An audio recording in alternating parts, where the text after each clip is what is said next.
What is going on? What is going on? What is going on, party people? It is your boy, Coach D Brown, former big leaguer, former first round pick with the Kansas City Royals. And we back, man. Back with another session, another great coach on. And we taking it back to the HBCUs, man. I know we've had, a few weeks ago, we had a line of them just boom, piling up. And I couldn't get a hold of my man over here, but we finally reeled him in. We finally got him on here, all right? And we going back up to the Northeast. We went Northeast on Iona. Then we went to the West Coast. Then yesterday we went to Texas, and now we back up to the Northeast over there. I don't know. Delaware, is that Mid-Atlantic or Northeast, Coach? I don't know. But anyway, I call it the Northeast, all right? Okay. So, we Dover, the great Dover, Delaware, you know what I'm saying? Near and dear to my heart, the Wilmington, Dover area. Over there in Delaware, spent a lot of time, maybe a little bit too much time in that area, coming up through the system. But we're joined with Delaware State head coach JP Blandin. And Coach, man, I appreciate you coming on, brother. D, I appreciate you being patient with me. I'm sorry it took a while, but I was able to listen to a couple of the coaches that you had on. Some of the coaches in the MEAC, Jamie and Keith Shoemate, and just a couple of days ago, you had Greg Moore on, and I actually spent some time with him out at the University of San Francisco for one season when he was a player, and I was a volunteer coach out there, and he was a remarkable, just individual human being at the time. I think Nino ended up naming an award after him because he was so inspirational of a player, worked so hard, and then later on, he ended up as a coach, and then later on, a head coach, and a head coach of somewhere else. It's just, it's a small world, and time moves fast. Wow, that's, it does move fast, and that is a small world. I mean, I say this all the time. Like the Iona coach, I had no idea. I mean, when I'm bringing on you guys, it's like not until you get on my face and I learn your background that I see that we have ties, you know what I'm saying, somehow, some way. So I didn't, with Greg and like this whole umbrella of baseball, even though it's multiple schools and multiple teams in the professional rankings, but somebody knows somebody who knows somebody, the six degrees of separation type of thing, man. So right. Jansen, what's up? Brian from Virginia, what's good? All right. Caitlin, Wilmington, Delaware, what's going on, man? Dr. Arm is near and dear to my heart, Caitlin. So good to see you on. Rest in peace, Dr. Arm. And speaking of an old Wilmington Blue Rock, and that was one of the biggest supporters of the Blue Rock. He just passed away. His daughter is on our live right now. So I ain't heard and seen from her in a while, man. But rest in peace, Dr. Arm. Good to see you on, Caitlin. All right. JoJo was good. All right. So anyway, Coach, man. What I have all my guests do, we talked a little bit about just now about San Francisco, man, but I want to let's learn about JP, a little bit more, man. So let's take it back from the beginning. All right, where you from, playing career to your coaching career to where you are now, Coach. Awesome, appreciate it. So I grew up in Delaware. I'm a Delaware guy. Grew up in Middletown, Delaware. Yeah. Back when towns, were in town. Now it seems like towns, as they get larger, everything sort of moves outside of town. But when I grew up, everything was in the heart of town. Football was big and baseball was big. I was a son of a Frenchman, so I didn't really know a whole lot about baseball growing up. But I was lucky enough to have an individual enter my life who ended up being sort of like my stepfather and got me my first glove and taught me how to play baseball. Nice. And from about 9 years old on, I played, and like I said, the game had a real sense of community for me because our little league facility was right in the heart of town, and it seemed like every summer those lights were on and everybody gathered around and watched games, and it was very special. And so I was very appreciative to learn the game and to play as a young boy. As I grew older, I ended up going out to St. Andrews, which is also in Middletown, Delaware. It's the only boarding school in the state of Delaware. Oh, wow. And I ended up going out there for about 5 years and played baseball all 5 years. And I played for Bob Colburn, who I think, put in about 55 years, if I'm correct, at St. Andrews as the head coach out there. And he did great things and started the blue and gold tournament at the end of the year for the senior all-stars, and later on was very involved in the Carpenter Cup, which is bringing together the best talent in the tri-state area for a huge tournament, and it's very heavily recruited. So he was a great mentor to have. He spent a lot of time not just coaching me up on the baseball field, but coaching me up in life, and I really appreciated that relationship. As soon as I finished school there, I headed off to the University of Delaware, was a walk-on there. And it was a very big school, probably wasn't the best environment for me at the time. And I ended up transferring over to Wilmington College at the time, where Jim Sherman was the head coach, who's now the head coach at University of Delaware. Oh, wow. I remember one summer, we just had a conversation, and I was out of baseball, and he gave me an opportunity to come back in.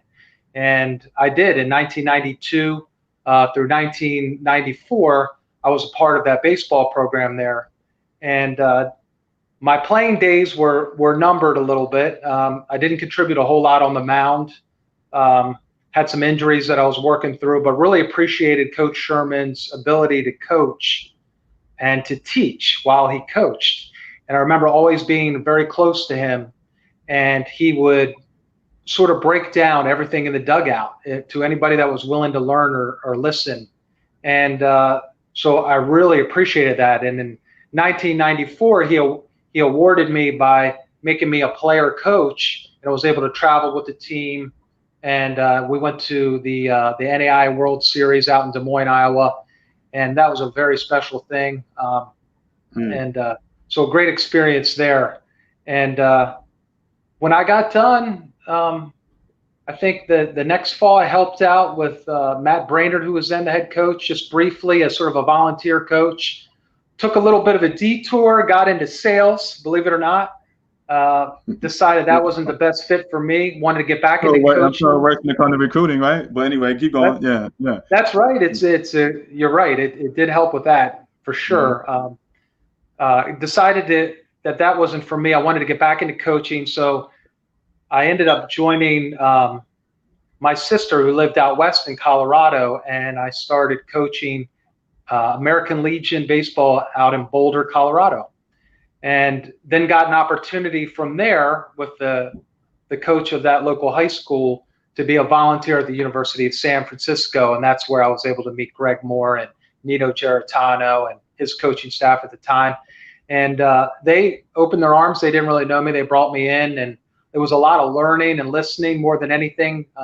It was Coach Geritano's first year out there, and he had just come from Arizona State, and he was turning a whole program around and starting from scratch. And his assistant coach, he was real busy with a lot of things. He was a hitting guy. I'm more of a pitching guy. His assistant coach at the time was Chad Kanishi, his first assistant and recruiting coordinator, and he was awesome. He took me under his wing and let me really help and work with the pitchers, and I learned a lot from him there. And then right after that summer was over, so it was a really short stint, or right after that spring was over, I ended up coming back to Delaware. San Francisco is not the best place to be a volunteer assistant coach. It's pretty expensive out there. Yeah. Ended up coming back to Delaware and was around a lot of baseball fields, and I ran into Trip Keister, and Trip Keister at the time was the head coach at Delaware State, and he offered me a position with being the pitching coach, assistant coach there, and I gladly took that position. I wanted to stay in baseball, so I did, and from there I helped out for a year. We had a great year, won the Northern Division, and later on that next fall, Tripp actually got an opportunity to get into scouting, so he left as the head coach, went into scouting. I took over as the interim coach at Delaware State, and he had been grinding and recruiting for a couple of years. He left with a really talented group of guys. Nice. I was able to bring in an assistant coach, Clint Ayers, who had come from a high school but had spent some time coaching at Elon University, and he did a really great job with the hitters, and we ended up breaking a record in school wins that year. We won 37 games, and that was a school record, and that was my that was an opportunity for the school to say, hey, I guess these guys are doing a good job. So I got an opportunity to be offered the head coaching position, and I've been at Delaware State ever since. So this is year 21 altogether. No, year 22 altogether coming up.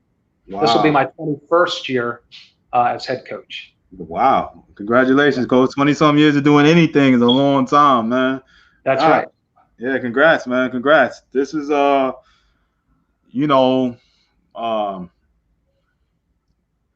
that's very impressive, man. 20 years anywhere, man. That's old school. They don't do that too much now with college sports, man. Keeping, so more power to you, man. So listen, the Delaware, State, again, I know you said this already, but let's talk about the actual school. All right. So where is it located? How many kids come in there? Let's start with those type of things.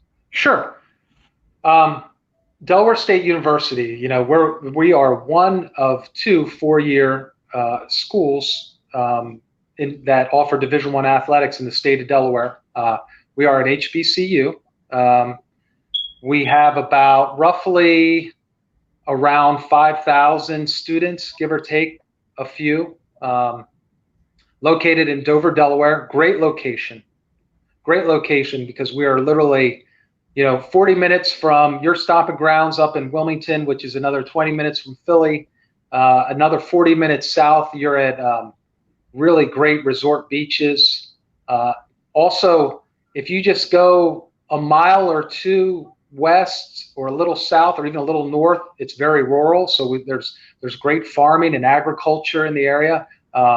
Just a really great place to be. And Dover is the capital of Delaware. So we also, when you go downtown, you can see all of the buildings down there where our senators and our representatives do their work. So that's right here in town. It's got a very colonial feel to it.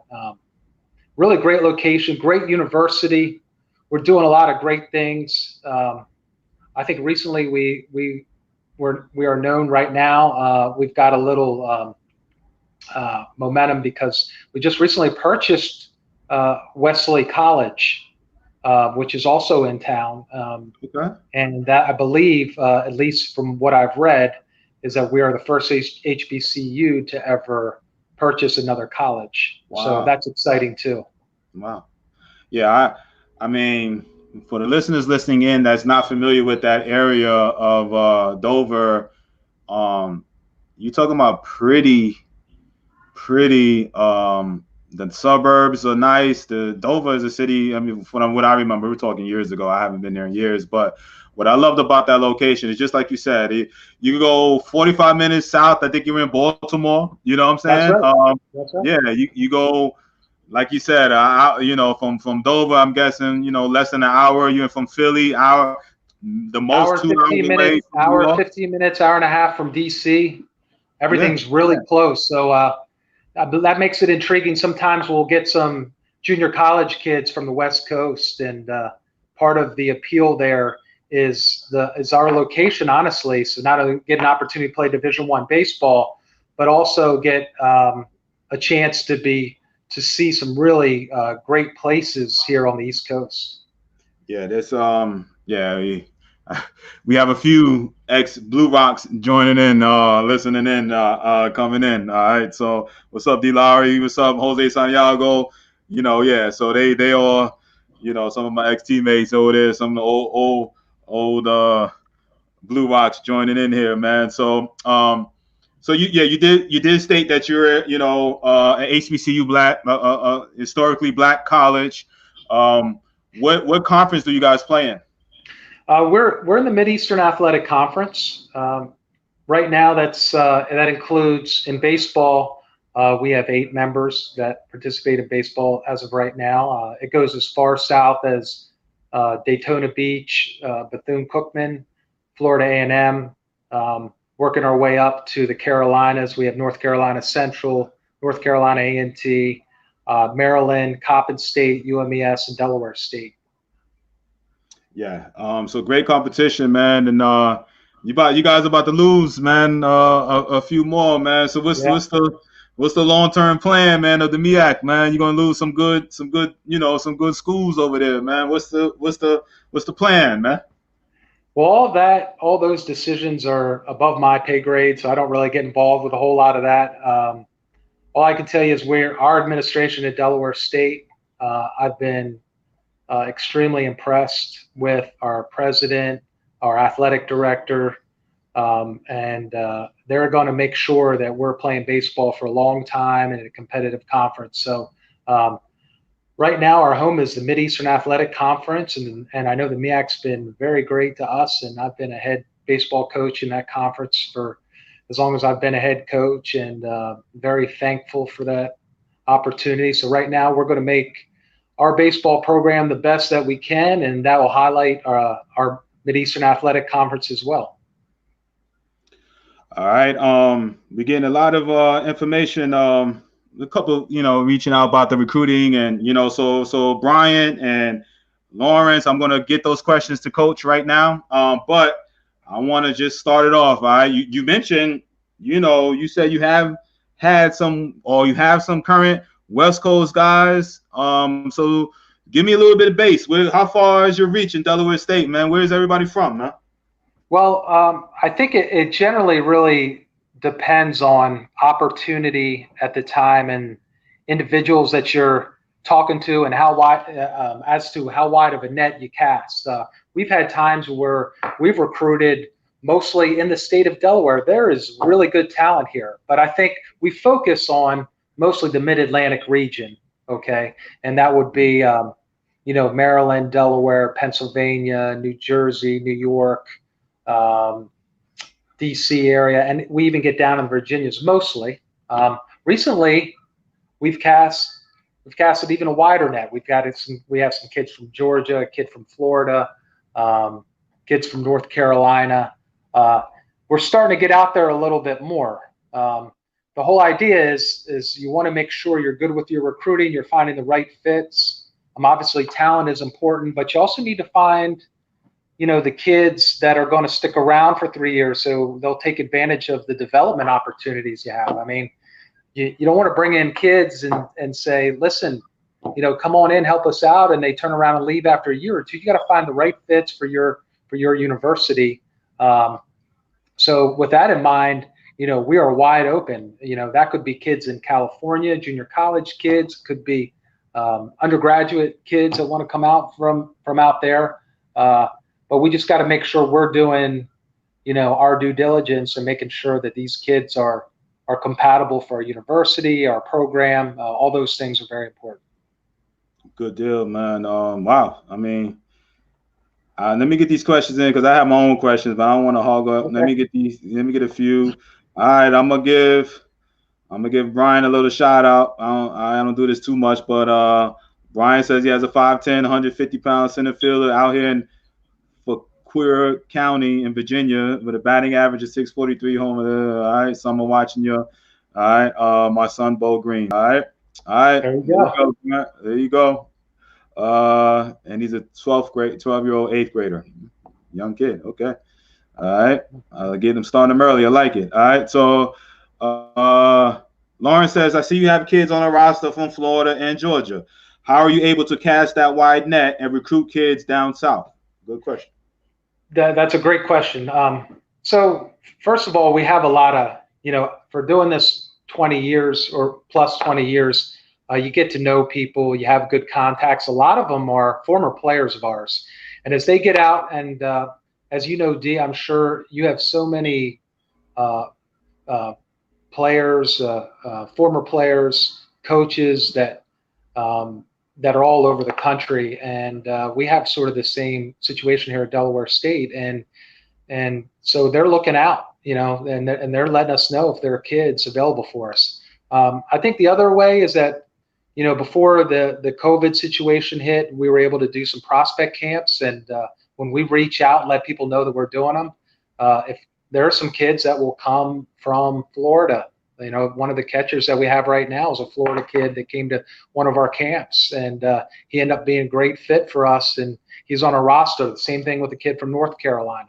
One of our student athletes from Georgia, we had a contact there that checked out one of our players, and we decided that he'd be a great fit, and he was all in for an HBCU experience, and there you go. Then he joined us. So you're going to see a lot more of that as time moves on. I think that, again, you know, I can't emphasize enough. We want to develop our kids. We want to make sure that our kids get degrees, get an education.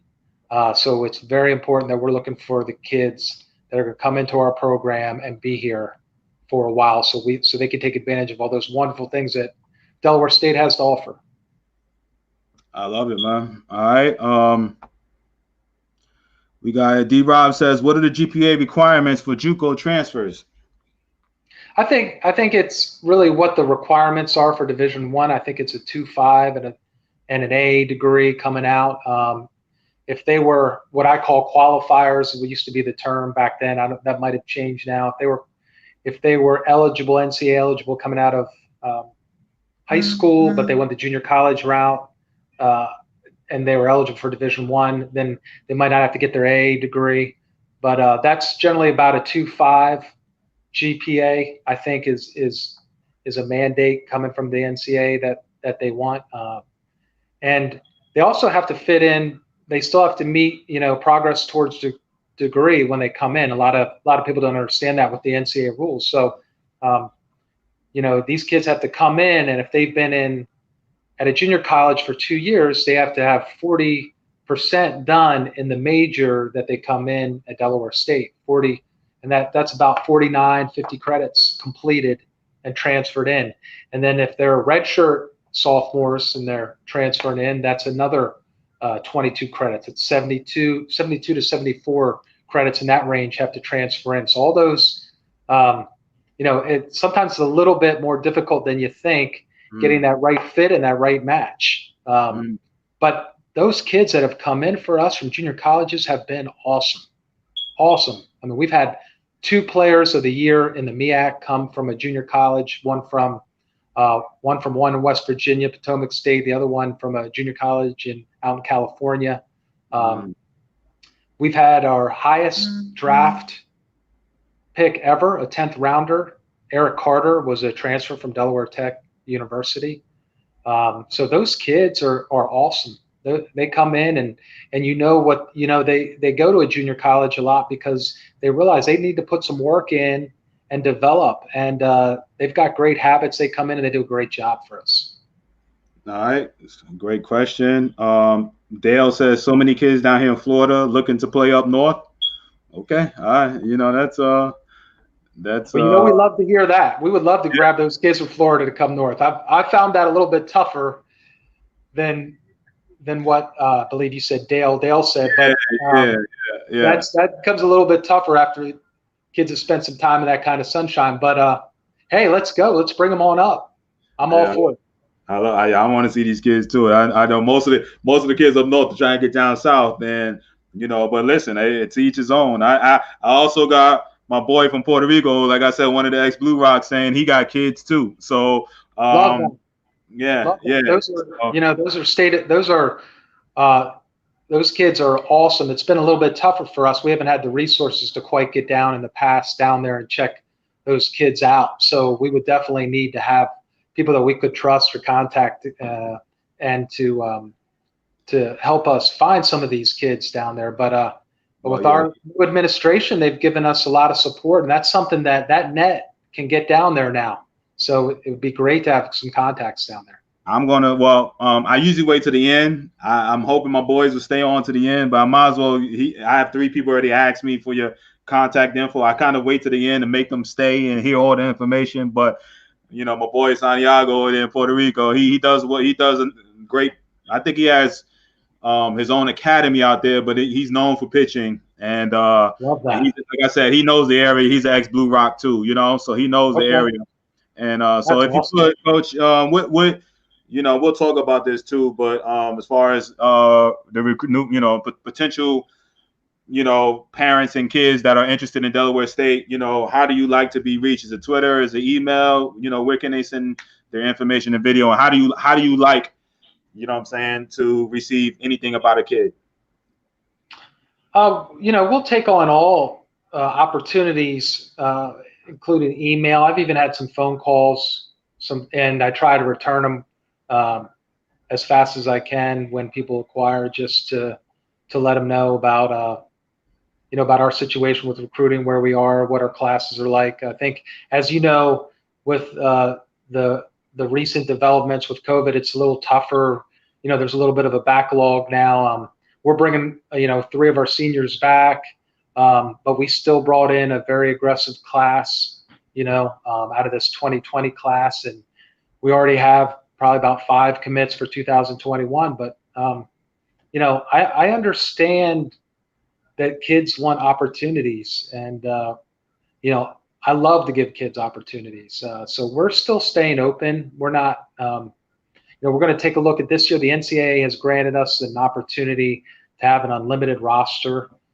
So we might be a little heavy this year with our roster more than past years.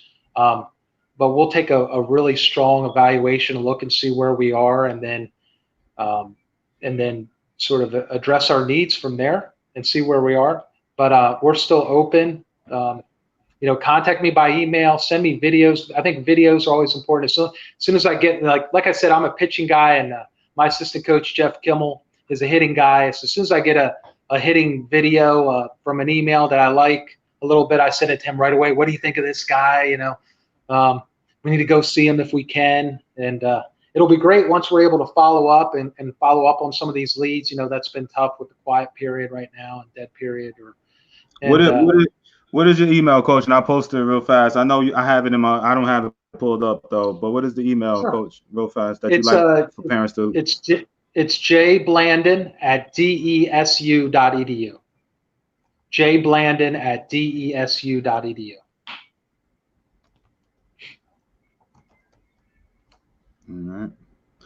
All right.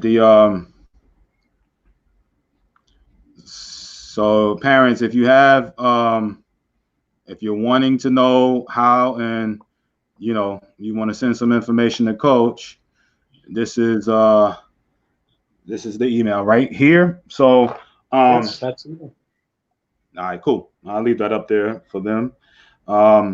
Yeah. So speaking of being log jam, speaking of COVID, and you're saying the rosters have been expanded, which is, I guess is a good thing, having, 5 or 6 or 10 extra bodies than usual. How do you think it'll affect your recruiting class? I know you say you got 5 2021s. Do you feel like, this COVID is going to affect any of your classes down the line?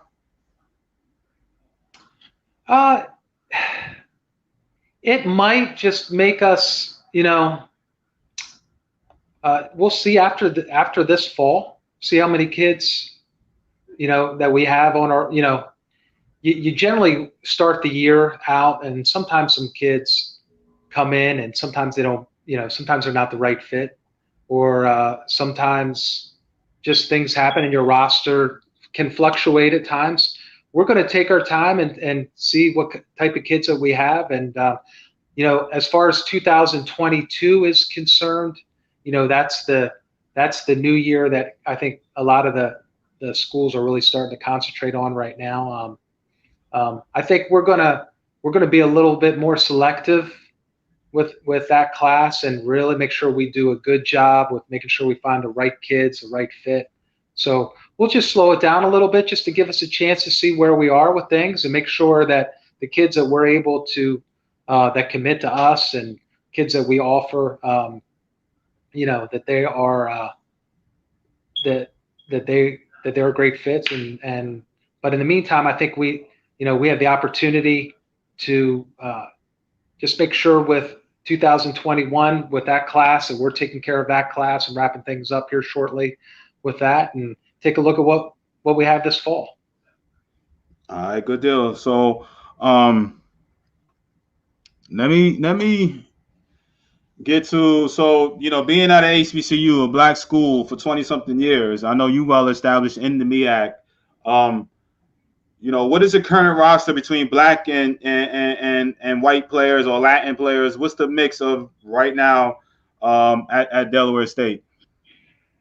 It's a very diverse group. I don't have the actual numbers on what it is, but I think you have a very diverse group of kids. And like I said before, I think we've got some kids from Philadelphia. We've got kids from Atlanta. We've got kids from rural North Carolina. We've got kids from rural Delaware. Delaware kids always a good fit because of the tuition and fees are so reasonable for those kids, and the packages that the schools offer. It's really hard to beat. And I think even for out of state, you're talking about low 30s for room, board, everything. I mean, that's so reasonable that we really can be a good fit for a lot of kids, and that's really the key there. Bringing a diverse group together and becoming cohesive, no matter what the background is. That's sort of my charge, is to get the team together. Sometimes teams a little bit, longer than others. Travel really helps when you get kids on the road together and rooming together and going through adversity together. That brings teams together. And we were just talking the other day with some of our players and talking about where we were headed this past year before COVID hit and our season came to a halt. And we really liked where we were. And we felt like our team was just getting ready to come together. We had suffered a little bit of adversity with our last home and last away series. We had won a big series at home before that. And we felt like our team was just getting ready to come together. And that's the whole thing about it. That's what we do. We got a lot of diversity on our team. And you come together, you learn to love each other. We're family. And the sooner we can do that, the more games we're going to win. And that's what's great about it. It really is a great thing. Okay. All right. Let me see here. We got another question comes in. Russ says, how does the merger with Wesley affect recruiting and status of the school? Are you still considered an HBCU? With larger student enrollment, does that elevate the program in any way? And are you fully funded, or will you be with more students? All right. Yeah, well, that's a great question. I think what it does is it just gives us momentum. It looks like that we don't shy away from, trying to be great at Delaware State. How that's going to shake down athletically, I still don't think we know really how that's, what the end is going to be there. Our all-time hits leader is the head coach at Wesley College, Division III program, Brett Underwood. And I'm rooting for him to keep being the coach there as long as possible. So I'm hoping that what it is, it's just our great university expanding and being able to run two colleges in the same town, which again just shows how great of a university we are. And then for us just to continue, we've been growing anyway. Our university, our campus, we've been growing with the entrance of Dr. Gines as our athletic director. He's taken us places, doing things with our budget, and really given us a lot of support. So we're on the up anyway. I would really like to see Wesley, continue, but that's up to our administration, and that's their decisions. Like, again, that's one of those decisions that's above my pay grade. But again, just a feather in our cap at Delaware State, just trying to grow and trying to be great. All right. We have D-Rob says, seems as though the class of 2021 is in a tough spot. Does your coaching staff use recruiting sites like Field Level, etc.? I think right now we're doing more of just looking at, individually. When I get an email, I'll take a look at it. I'll take a look at video, um, and if I just see something that I like right away, that just sort of starts the recruiting trail or the investigation part. I don't even necessarily doesn't start recruiting until maybe you give somebody a phone call, or send them an email back. But um, that's that's just sort of how we're doing. I don't necessarily am going to field level now. Uh, Someone might send me an email and say, "Here's my here's some video. I have more footage. Check me out here," and that trail might take me there as well. So that doesn't hurt. Anything that gets you in front of the coaches right now is important. Right now, it's by email, it's by word of mouth. Other the coaches, the travel coaches out there that are, I'm getting a lot of phone calls, from great coaches really working hard trying to get their kids out there, and that's what you got to do. You just got to be with a good program right now. Have faith in the process. Know that there is a baseball program for you somewhere. As long as you keep working on your dream and working hard, you'll find a landing spot somewhere. Yeah, I mean, so it sounds like you like your own. You test your own eye and wait. If a parent seems like if a parent and a kid reaches out to you with video, mainly a kid, you take that more, especially if it's personalized to you, than like a recruiting service just, blasting out emails to all the coaches or field level type of stuff. It sounds like you like that look, intimate, right? You want that player sending you directly. That shows that you are direct. He is directly interested in your school. Sounds like that, right? Yeah, and I think that always bodes well with our prospect camps as well. And I know right now we don't have one on the books right now, but when we do have one scheduled, that's really just showing, hey, I'm interested in Delaware State University. I'm interested in getting to know your coaching staff. I want to show you my skills and learn a little bit while I'm there. And so I'm going to attend one of the prospect camps. That's a big way of doing it when you're able to do that. As of right now, again, that's the best you could do is try to get in front of these coaches by emails, or doing some of the, maybe there are some of the camps that are going on that are live streaming right now.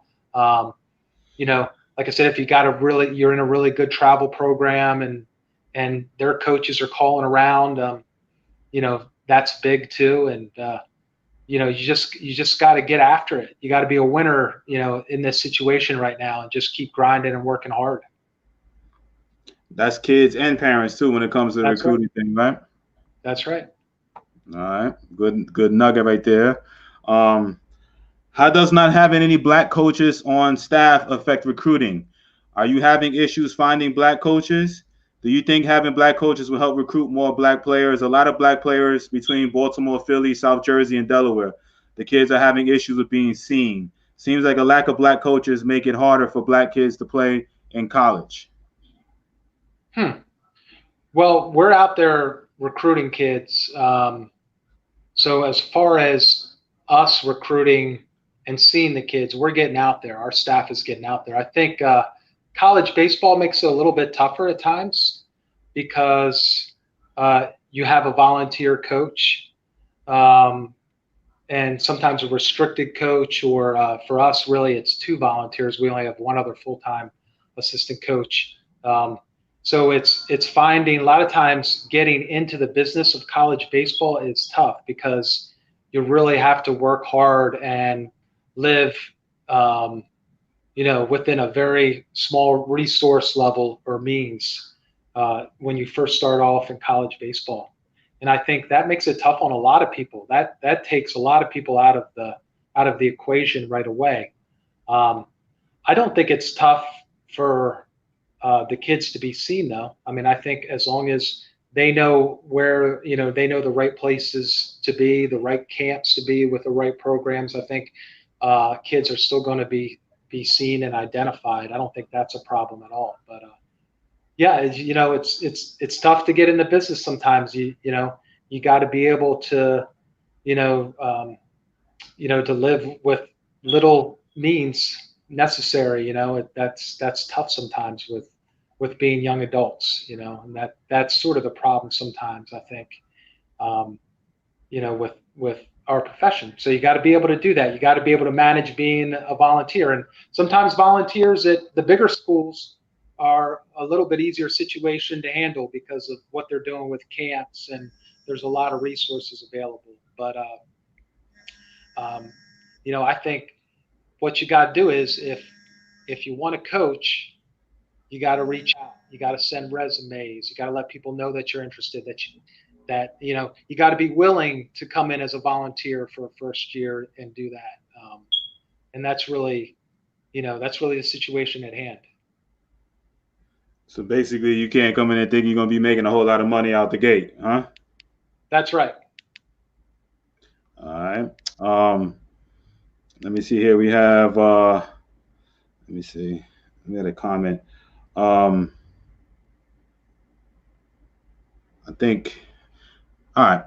I'll pull it up. I'm trying to go through three different pages of questions, but so but it sounds like, listen, for the parents out there, and I know everybody always has an issue, and it's just the nature of I was years ago. My nephew played at A&T, and I didn't understand the dynamic of it until I saw it with my own eyes. I was like, man, you know what I'm saying? It's his team was predominantly white at that time, and this is 15 years ago. So if you're interested in a school like Delaware State and you feel like you're not getting the exposure, camps are the best thing to come. Like if you really are interested, it sounds like the best way to get seen is to come step foot on the campus, right, and get in front of you, right? That's right. Camps are the best way, for sure. Yep. Sign up. Do your research and find out. Ironically, I have two kids right now that are getting close to that age. One a rising senior and one a rising junior. And I'm starting to have those conversations with our kids. My son, a junior, is possibly interested in athletics at the collegiate level. My daughter's interested in art, and so it's tough right now because and I feel everybody's pain because you can't even really go out and visit schools right now. Hopefully that's going to change here shortly. But once things clear up, you have to go out and see the school. You got to go out and meet the coaches. You got to see what campus life is like once the school is in session. All those things. You got to do your due diligence and find the right fit. How often? Camp is a good vehicle for that, for sure. So in the 20 years you've been coaching at Delaware State, being a head coach, how many kids have come to Delaware State to play without ever coming to visit the school?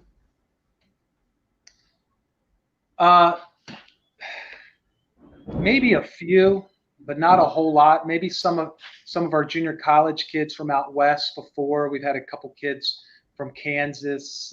We've had some kids from Colorado. And there might have been a few of those that sort of, I had a contact and they had faith in the contact that put us together. And I had faith in that contact that also put us together. And we gave it an opportunity or a shot. I know right now, some of the kids that I'm talking to right now in the 2021 class, they're waiting to get an opportunity to also come on campus because that's important before any commitments are made. And I get it. That's huge. I mean, those are very important things that you got to do. You got to see what the climate's like, the environment's like, for sure. All right. Yeah. And I know with COVID, I know you might have said it, but do you have anything, planned for the fall if you're able to do anything, practice wise? Well, I'm glad you brought that up. So another feather in our cap here at Delaware State, I believe the group is Testing America. We've got and if I botch that, I apologize. We have a group that's coming in and working with us with testing. We're bringing some kids back on campus. We're bringing our kids back on campus in about 2 weeks. Obviously, there's no competitions allowed, and that came straight down from the NCAA. And we're not competing, or more from conferences than the NCAA yet, maybe also the NCAA as relates to championships, etc. But what we are going to do is that we are going to develop our student athletes. We're going to take advantage of fall, and we're going to bring our kids back, and we are going to, with care, we are going to take our kids slowly through a process of strength and conditioning. Then we're going to take our kids through some small group work, and then we're going to try to put together a fall where we can compete and develop in the safest fashion possible. We're still putting that all together right now, but we're not going to waste time. And our school is committed to doing that. They want to bring our kids back because they know our kids want to be on campus, and so they know it's important to them, and it's important to us, and so we're going to take advantage of it, and we're going to use it as an opportunity to develop our kids. We spend a lot of time in the weight room, getting stronger. Like I said, the small groups, and then when we're able to, in a safe fashion, maybe compete in an intra-squad fashion, we're going to do that, and we're going to take advantage of the opportunity to develop our kids. All right, good deal. Russ says, have any of your kids been drafted? Our last kid to be drafted, 2019, Garrett Lawson, local Delaware high school kid from Dover High School, and their coach, David Gordon, really good high school coach, was one of our former players here at Delaware State, did a good job developing him, and he came into our program as a freshman and had a great year as a freshman. And his junior year, 2019, got an opportunity, got drafted in the 19th round by the Angels, signed, and went on to, I believe, like an extended spring, I think is what they did with him, because he logged in a lot of innings. But he was the last player drafted 2019. And so you can definitely get drafted from Delaware State. I think we've had maybe somewhere between 6 and 8, maybe 6, 7 kids drafted, a couple kids sign after the draft. A ton of kids play professional baseball. So those opportunities are here. Right now, we just recently found out one of our former coaches is probably going to get an opportunity with the St. Louis Cardinals to jump on their coaching staff. Excited for him. I don't know if it's official yet, if that's been announced. So I may be announcing it out there before a lot of people know. But you can make it to professional baseball from Delaware State for sure. I love it. All right. Dale says, I love his approach to recruiting. Keeps it about people and relationships. Good stuff. How can a coach find his way in? What's the best way as an international guy? As you know, as far as coaching is concerned, I think to get involved in coaching, I think a lot of times you make these connections through the camps. A lot of these programs are coming in. If he's an international guy, he might be coming in with some teams and some kids coming into the United States, competing in some major tournaments, making contacts that way. And then I know as a coach, when I see another coach working hard and getting after it, that makes me want to bring him on board, whether they have experience, in college, or they would be maybe a volunteer candidate. You just got to be seen out there working hard. And then obviously you got to apply and let, schools know that you're looking for coaches. So when you see those vacancies come available, throw a resume out there, make sure you've got good references ready to go. I know a lot of time former coaches will call on behalf of players, or coaches will call on behalf of coaches and show interest, and that's fine too. That really gets kids' names out there and gets them opportunities as well. All right, good deal. D-Rob says, do you think the HBCUs would have a better chance to be fully funded if the teams made the regionals annually? I think that might help. I mean, I think it also really depends on the plan of the university and how they're looking at their athletic programs and sort of the goals. It really starts from the top on down as far as that's concerned. You know, I think the athletic departments are given a certain budget. Not all the schools are fortunate enough to be able to generate enough revenue through people in the seats to run their athletic program. So what you get is like a check from the university that says, here's what you have to run your athletic program. And then, the administration there in athletics distributes that the way they see fit. And sometimes that may mean, you know, fully funded baseball programs. Sometimes it may mean that, those programs are a work in progress there. I think the goal is, I think any school that's in Division I wants to win and wants to support the programs. I just think I think a lot of it just comes down to resources. If the resources are there, they're going to back up these programs and back up the coaches and give them the resources that are available. And at Delaware State, we're very fortunate that we've got a lot of support. A ton of support on the development side.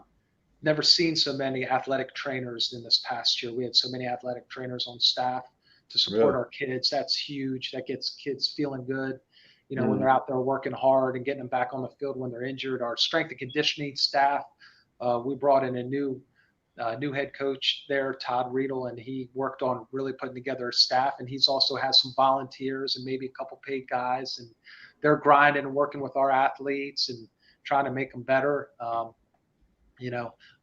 My recruiting budget was as good as it's been in a long time. We were just unfortunate enough to be in the middle of this COVID situation that we're in, a pandemic, so we can't go out. If not, we've been able to get out. And there's a plan in place to get all of our programs at the highest level possible. And that's because of care and support that goes all the way up the hill and down. And that's really what it comes down to. All right. I love it. Let me see here. We got, do you play any games at Camden Yards or Citizens Park? Great question. We have not played it either. I know there's a Liberty Bell tournament that I think that ends up at Citizens Bank for a game or two.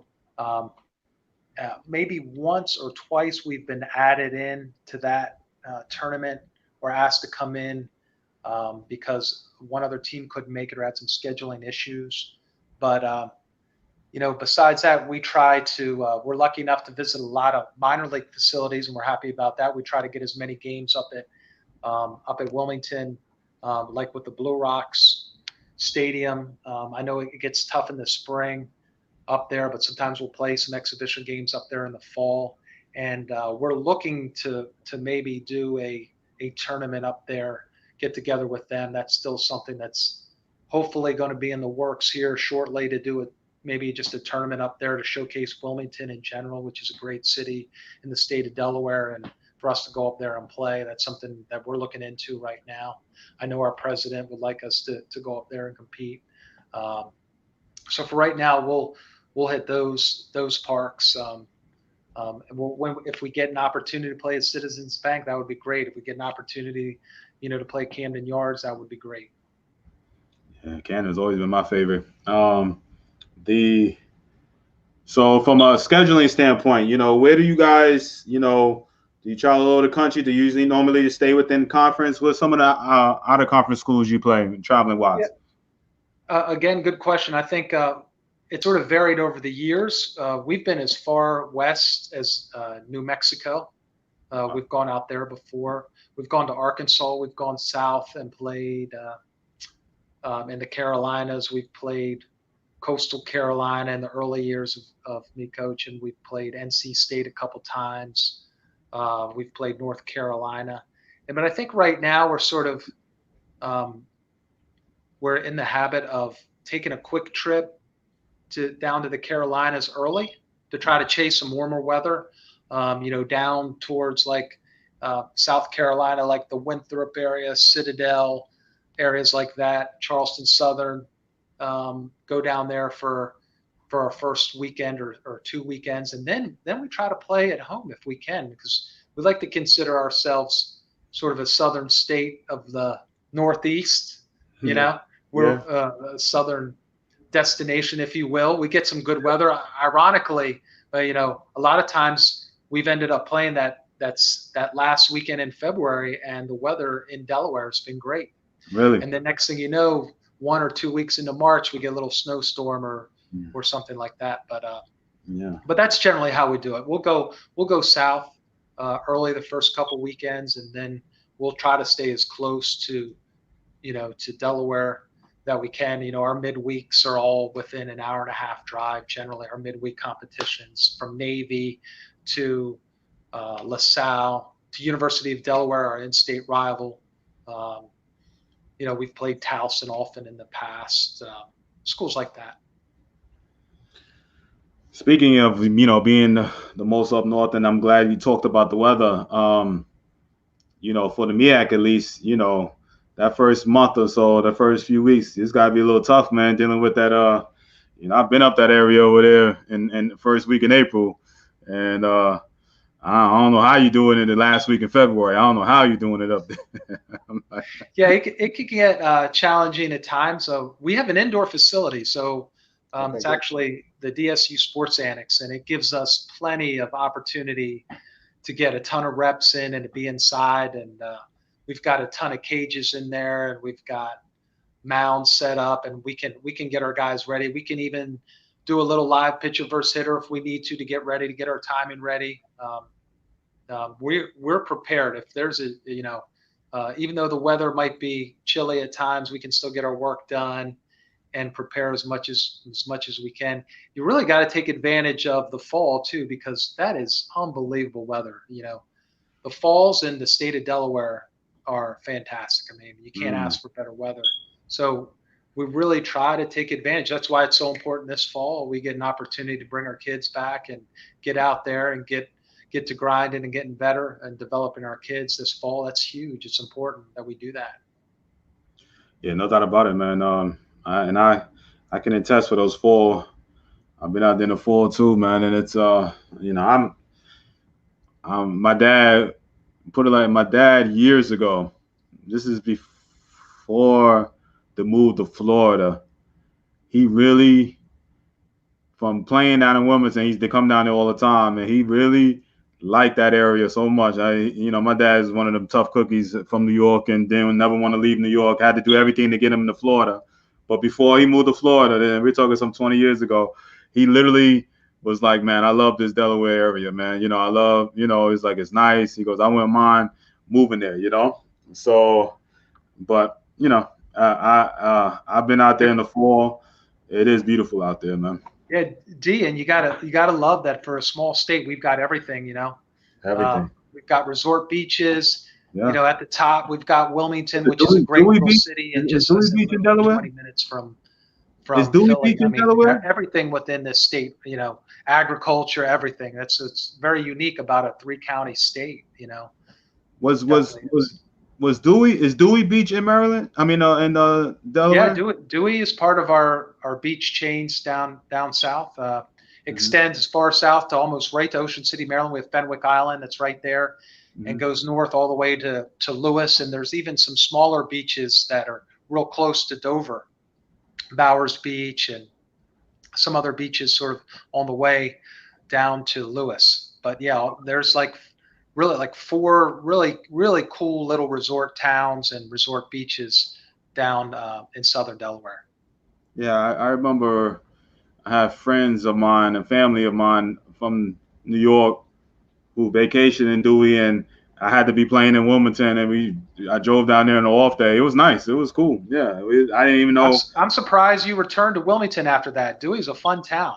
It was really cool. But I was with, you know, some of my high school teammates and their parents. You know, they had rented out a house and stuff, so I just went there to hang with them. I don't even stay the night. I don't think I stayed the night. I can't remember, but yeah, we had a good time, man. This is the 20-year-old D Brown, so I couldn't do too much at that time. You know what I mean? So, but Russ says, I'm sorry, I took it away. Does having a NASCAR track next to the school affect recruiting? That's a great question too. Dover Downs, we use it as an opportunity to raise some funds. When the races go on, we've parked cars on our campus, and we help out, and it raises scholarships for the university. In the past, I think we stopped doing that a year ago, but for a good part of the 20 years, it actually creates opportunity. Anytime you get huge crowds in, it creates opportunity. It definitely does, and sure, it could create. It hasn't gotten me a recruit having the NASCAR race. I mean, we've had some kids that on the flip end of that, after working race weekend for us, gone in and checked out the race and really enjoyed it and become NASCAR fans. But it hasn't flipped the other way yet. It hasn't helped us gotten recruits. It's maybe turned on some, having recruits or student athletes here in Dover, Delaware, has maybe helped NASCAR gain some fans, I think. Hey, listen, I forgot about that. I forgot they had the racing thing out there. It used to be twice a year. We just lost one of the races. Now it's once a year. We've got a race. Oh, really? Okay. All right, listen, Coach, we've come up on an hour, man. I appreciate everything that you have shared with us. I wanted to, before I head out, I have all my guests. I'm going in out, thundering outside. But I have all my guests kind of send a parting message. It could be about recruiting, it could be about Delaware State, or anything. So if you could take us out with a message, man, for these parents that have been listening in. If you could, please, Coach. What was that, D? I'm sorry, I lost you. Okay, I was just saying I usually have my guests at the end of every show give a message to the parents to close us out. To the parents. Okay, great. If you could, man, close us out with a great message, if you could, Coach. Sure, a message to the parents. Could be anything. I would say my message to the parents is, keep doing what you're doing. Support your kids and their dreams. And do your best to create opportunity and resources for your kids to develop as baseball players, or to find schools the right fit.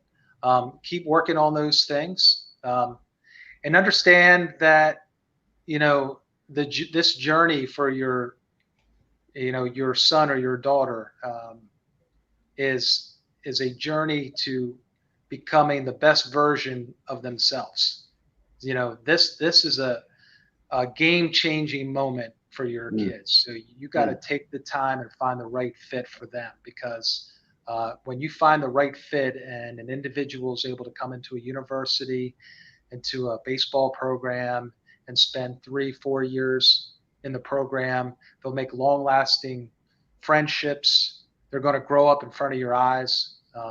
They're going to develop as human beings and student athletes, of course, but human beings as well. I always say that's our biggest job as far as coaches are concerned. We are coaching up the big picture, and we are getting our kids ready for life. So understand that and support their dreams. And if kids want to go, if your son wants to go or your daughter wants to go see a university, and you can make that happen, go help them, support them visiting that. If you're able to help them out with a camp, great. But if not, if you can't afford to send them to do a camp, but you can get them in there for a visit, get them in there for a visit. Do everything that you can to help doing that. And then once you get there, and once those kids get there, know that they're in good hands, and you can step back and you can let them, be the men that they need to be, or women that they need to be. And, but keep doing what you're doing. I hope that's helpful, D. I hope that's the kind of words these parents are looking for. Yeah, anything, man, that can help these, help the parents, man, with the information. We've learned a lot about Delaware State. Listen, just to continue on this, I register for my masterclass August 31st. Okay, It's all about recruiting, step-by-step process with everything that goes along, so you don't get sidelined or sidetracked. I promise you. Just talking to a few parents these last couple of days, they're in a tough spot. You know, the kid is not have an offer on the table, and then school is starting, and it's tough to hear. And these are talented kids. So, you know, for every great person and great kid that gets an offer, there are kids that slip through the cracks. That doesn't mean that they're not going to play somewhere, but it just makes it a lot harder. That's what the recruiting masterclass is about. Is it about straight information on how to master this opportunity that if you have a kid that's good enough to play in college, because you only get one shot at this. Am I right or wrong, Coach? With this, you have one shot at this recruiting. That's right. No regrets. Drive as little regrets as possible.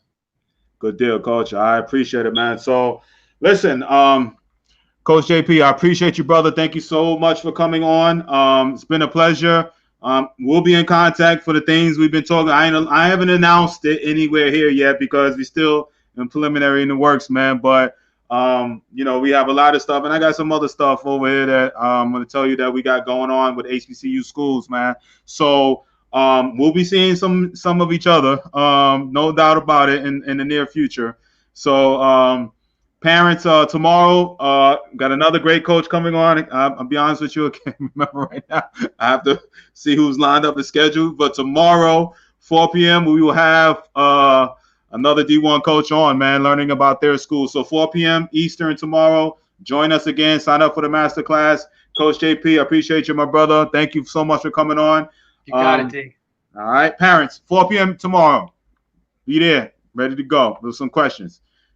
Peace.